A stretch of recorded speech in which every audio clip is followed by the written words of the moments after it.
Welcome to Temple Builders Carpentry. Today, we're talking about part 2 of the architecture of different cultures. Just like in part 1, I'm going to start off by defining architecture. Now, architecture is the art and science of designing and building structures. This presentation is centered around 4 pillars of architecture. Number 1 is sustainability. Number 2, functionality. Number 3, durability. And number 4 is aesthetics. Let's start off with sustainability. Sustainability is how well a structure minimizes pollution and environmental impact. Sustainability is a given because all 3 of these structures are built with natural materials. While these traditional structures are sustainable because they use locally sourced organic materials, future videos will present more modern structures that have a different set of sustainability concerns, like using materials that are not locally sourced, using materials that are non-renewable, or using materials with a large amount of concrete. All 3 of my structures check the box with sustainability. My Native American Iroquois longhouse, my European Scandinavian log cabin, and my African Zulu beehive hut. Now, let's move to our second pillar, which is functionality. I want to define functionality. Now, functionality is how well a structure serves its intended purpose. Okay, now let's take a look at our Native American Iroquois longhouse. Right here, the longhouse was made with bent hardwood saplings tied together with rawhide or either plant fibers. You can see them right here. The exterior of the structure was covered with tree bark for water resistance.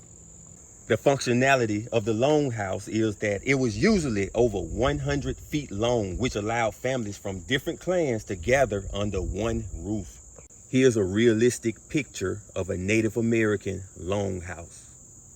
Let's take a look at our European Scandinavian log cabin. Now let's take a look at these individual cabin logs. These cabin logs were commonly made from oak. However, softwood and hardwood trees were often used.